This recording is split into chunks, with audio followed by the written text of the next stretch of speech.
Hello friends, welcome to my channel the study hub. उम्मीद है आप लोग घर पर होंगे और स्वस्थ एवं सुरक्षित होंगे। आज हम लोग केमिस्ट्री के कुछ महत्वपूर्ण प्रश्नों को डिस्कस करने वाले हैं जो आपके आने वाले सभी एग्जाम्स में काफ़ी महत्वपूर्ण होंगे। हमारा आज का टॉपिक है मैन मेड केमिकल सब्सटेंस, यानी मानव निर्मित रासायनिक पदार्थ, और ये हमारा आज का टॉपिक नंबर 15 है। और इससे पहले के टॉपिक का आप वीडियो देखना चाहते हैं तो आप हमारे प्लेलिस्ट में जाकर देख सकते हैं। तो चलिए शुरू करते हैं। हमारा आज का पहला प्रश्न है, वैसलीन के निर्माण में प्रयोग किए जाने वाले रसायन है। पहला ऑप्शन है पेट्रोलियम जेली, दूसरा है पैराफिन मोम, तीसरा है खनिज तेल और चौथा है ये सभी। इस प्रश्न का सही उत्तर हो जाएगा ऑप्शन नंबर 4, ये सभी। वैसलीन के निर्माण में जो है पेट्रोलियम जेली, पैराफिन मोम और खनिज तेल, इन सभी का उपयोग किया जाता है। हमारा अगला प्रश्न है, मर्क्यूरिक सल्फाइड एवं रेड लेड के प्रयोग से निम्नलिखित में से कौन सा पदार्थ का निर्माण किया जाता है। पहला ऑप्शन है सिंदूर, दूसरा कागज, तीसरा ऑप्शन है लिप बाम और चौथा ऑप्शन है टेल्कम पाउडर। इस प्रश्न का सही उत्तर हो जाएगा ऑप्शन नंबर 1, सिंदूर। हमारा अगला प्रश्न है, काजल अथवा सुरमा के निर्माण में निम्नलिखित में से किस पदार्थ का प्रयोग किया जाता है। पहला ऑप्शन है स्टीवनाइट, दूसरा है गैलेना, तीसरा है चारकोल और चौथा ऑप्शन है ये सभी। इस प्रश्न का जो सही उत्तर हो जाएगा वह होगा ऑप्शन नंबर 4, ये सभी। हमारा अगला प्रश्न है, डैश पॉलीमर का उपयोग फर्श की टाइल बनाने में किया जाता है। पहला ऑप्शन है पॉलीविनाइल क्लोराइड, दूसरा है कार्बोनिल, तीसरा है टेफ्लॉन और चौथा है नाइलॉन। इस प्रश्न का जो सही उत्तर हो जाएगा वह होगा option number 1, polyvinyl chloride. Polyvinyl chloride polymer का उपयोग जो है फर्श की टाइल बनाने में किया जाता है। हमारा अगला प्रश्न है, चालक तार की पीवीसी द्वारा कोटिंग करके किसको रोका जाता है। पहला ऑप्शन है रिसॉव, दूसरा ओवरलोडिंग, तीसरा ऑप्शन है शॉर्ट सर्किट और चौथा है फ्यूजिंग। इस प्रश्न का जो सही उत्तर हो जाएगा वह होगा ऑप्शन नंबर 3, शॉर्ट सर्किट। चालक तार जो होता है उसमें पीवीसी यानी पॉलीविनाइल क्लोराइड द्वारा कोटिंग करके शॉर्ट सर्किट होने से रोका जाता है। हमारा अगला प्रश्न है, पोटेशियम उर्वरक का पादपों के लिए क्या महत्व है। पहला ऑप्शन है ये पत्तियों से होने वाली जल हानि को नियंत्रित करता है, दूसरा ऑप्शन है पादपों में सूखा सहने की शक्ति बढ़ाता है, तीसरा ऑप्शन है फलों की उत्कृष्टता सुनिश्चित करता है, चौथा ऑप्शन है उपयुक्त सभी। इस प्रश्न का सही उत्तर हो जाएगा ऑप्शन नंबर 4, उपयुक्त सभी। हमारा अगला प्रश्न है, बहुप्रयोग प्लास्टिक की पानी की बोतलें किसकी बनी होती है। पहला ऑप्शन है बेकेलाइट, दूसरा है पॉलीस्टीरीन, तीसरा है पॉलीथीन और चौथा ऑप्शन है सिलिकॉन। इस प्रश्न का सही उत्तर हो जाएगा ऑप्शन नंबर 3, पॉलीथीन। जो हम लोग प्लास्टिक के बोतल पानी का जो वाटर बोतल का यूज़ करते हैं वो जो पॉलीथीन की बनी होती है। हमारा अगला प्रश्न है, गर्म शीशे को धीमे धीमे धीरे धीरे ठंडा करने की प्रक्रिया को क्या कहते हैं। पहला ऑप्शन है एनीलिंग, दूसरा है ह्यूमिडिफाइंग और तीसरा ऑप्शन है कंडक्शन और तीसरा है डिकेंटेशन। तो इस प्रश्न का सही उत्तर हो जाएगा ऑप्शन नंबर 1, एनीलिंग। गर्म शीशे को धीरे धीरे ठंडा करने की प्रक्रिया को एनीलिंग कहते हैं। हमारा अगला प्रश्न है, कांच का सबसे महत्वपूर्ण घटक कौन सा है। पहला ऑप्शन है माइका, दूसरा है क्वार्ट्ज, तीसरा है सिलिका और चौथा ऑप्शन है सोडियम। इस प्रश्न का सही उत्तर हो जाएगा ऑप्शन नंबर 3, सिलिका। हमारा अगला प्रश्न है, बारूद में मुख्य रूप से क्या शामिल होता है। पहला ऑप्शन है कैल्शियम सल्फेट, दूसरा ऑप्शन है पोटेशियम नाइट्रेट, तीसरा है लेड सल्फाइड और चौथा ऑप्शन है जिंक सल्फाइड। इस प्रश्न में जो सही उत्तर हो जाएगा वह होगा ऑप्शन नंबर 2, पोटेशियम नाइट्रेट। बारूद के निर्माण में पोटेशियम नाइट्रेट जो है इसे मुख्य रूप से शामिल होता है। हमारा अगला प्रश्न है, आयरन का हीटिंग एलिमेंट बनाने के लिए निम्नलिखित में से किस पदार्थ का उपयोग किया जाता है।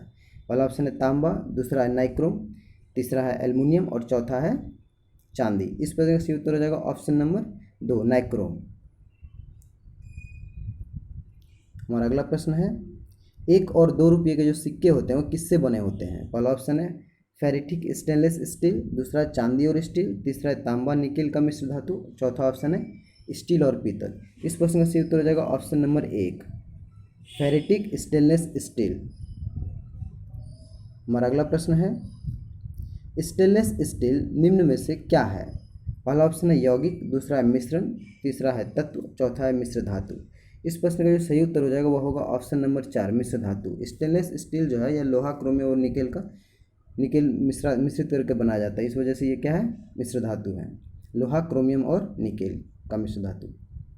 हमारा अगला प्रश्न है स्टेनलेस स्टील का आविष्कार किसने किया था? पहला ऑप्शन है विलियम हॉवर्ड लेवेंस, दूसरा जोसेफ अस्पदिन, और तीसरा ऑप्शन है हैरी ब्रियरली, और चौथा ऑप्शन है जेम्स डाइसनेट। इस प्रश्न का जो सही उत्तर हो जाएगा वो होगा option number 3, Harry Brierley. Stainless steel का आविष्कार किया था हैरी ब्रियरली ने।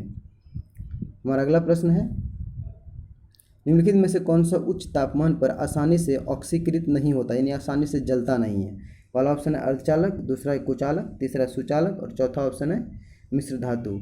इस प्रश्न का सही उत्तर हो जाएगा ऑप्शन नंबर 4, मिश्र धातु। मिश्र धातुएं जो होती है या उच्च तापमान पर आसानी से नहीं जलती है या ऑक्सीकृत नहीं होती है।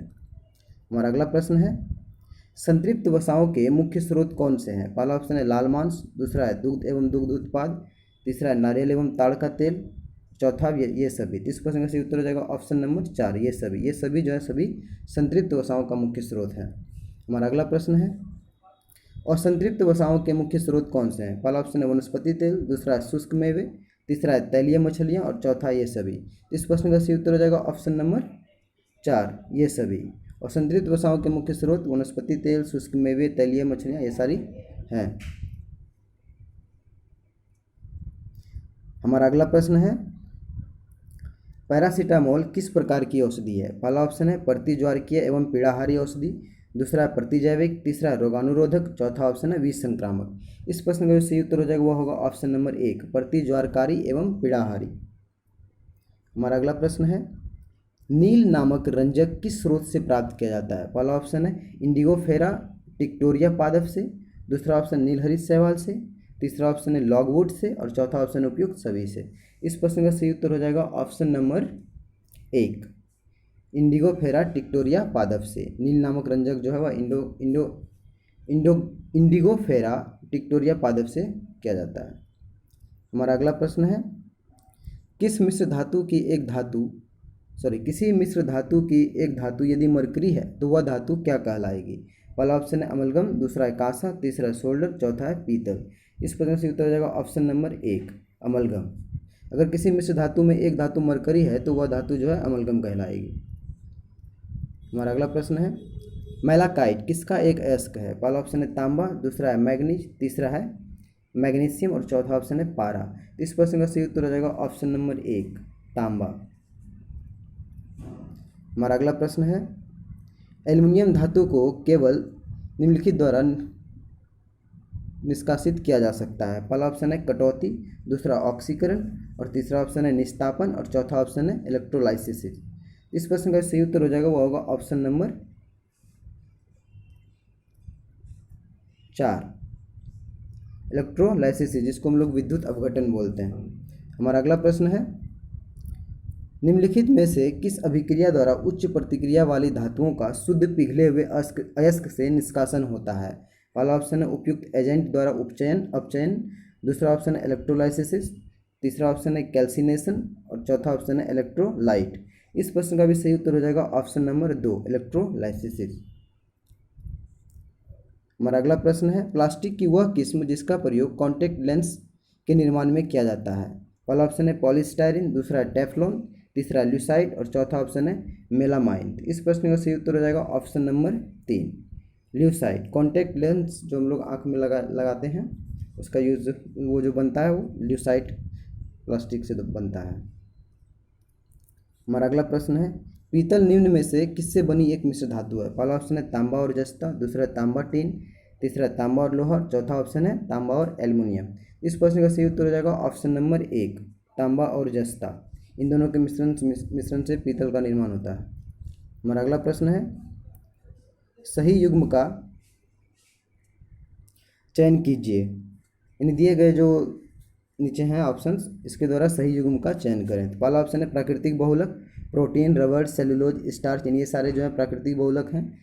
दूसरा ऑप्शन है संश्लिष्ट बहुलक, इसके में प्लास्टिक, पॉलीथीन, नाइलॉन, और तीसरा ऑप्शन है अर्ध संश्लिष्ट बहुलक, रेयॉन, वल्कनीकृत रबड़, उपयुक्त, और चौथा ऑप्शन है उपयुक्त सभी। ये सारे जो दिए गए हैं ऑप्शंस ये सारे सब सही हैं। यानी प्राकृतिक बहुलक में कौन कौन सा आता है? प्रोटीन, रबड़, सेलुलोज, स्टार्च, ये भी सही है। इस प्रश्न से उत्तर हो जाएगा ऑप्शन नंबर 4, और दूसरा ऑप्शन है संश्लिष्ट बहुलक, प्लास्टिक, पॉलीथीन, नाइलॉन, ये सारे भी सही हैं। अर्ध संश्लेषित बहुलक रेयॉन और वोल्केनिक रबड़, ये भी सही है। इस प्रश्न से उत्तर हो जाएगा ऑप्शन नंबर 4। हमारा अगला प्रश्न है, हैविया ब्राजीलियनेंसिस नामक वृक्ष किस प्राकृतिक बहुलक का प्रमुख स्रोत है? पहला ऑप्शन है स्टार्च, दूसरा रबड़, तीसरा वोल्केनिक रबड़ और चौथा है प्रोटीन। इस प्रश्न का सही उत्तर हो जाएगा ऑप्शन नंबर 2 रबड़। हैविया ब्राजीलियनेंसिस नामक वृक्ष रबड़ की एक प्राकृतिक बहुलक स्रोत है। हमारा अगला प्रश्न है, बेकेलाइट प्लास्टिक के निर्माण में प्रयुक्त होने वाले रसायन कौन से हैं? पहला ऑप्शन है विनाइल क्लोराइड, दूसरा है फार्मेल्डिहाइड एवं फिनॉल, तीसरा ऑप्शन है मेलामाइन, चौथा है एथिल ग्लाइकोल। इस प्रश्न का सही उत्तर हो जाएगा ऑप्शन नंबर 2 फार्मेल्डिहाइड एवं फिनॉल। हमारा अगला प्रश्न है, कांच के निर्माण में निम्नलिखित में से किन पदार्थों का उपयोग किया जाता है? पहला ऑप्शन है सिलिका, दूसरा है सोडियम कार्बोनेट और तीसरा है कैल्शियम कार्बोनेट, चौथा है ये सभी। इस प्रश्न का सही उत्तर हो जाएगा ऑप्शन नंबर 4 ये सभी। हमारा अगला प्रश्न है और ये इस वीडियो का अंतिम प्रश्न है, गैलेना किसका अयस्क है? पहला ऑप्शन है सीसा, दूसरा तांबा, तीसरा एल्युमिनियम और चौथा है लोहा। इस प्रश्न का सही उत्तर हो जाएगा ऑप्शन नंबर 1 सीसा। गैलेना जो हुआ सीसा का अयस्क है। ये थे हमारे 30 महत्वपूर्ण केमिस्ट्री के प्रश्न। इसी तरह के प्रश्नों का प्रतिदिन टॉपिक वाइज अभ्यास करना चाहते हैं तो हमारे चैनल द स्टडी हब को सब्सक्राइब करें और अगर वीडियो पसंद आई हो तो प्लीज़ अपने फ्रेंड्स में शेयर करें और लाइक करें। जय हिंद, जय भारत।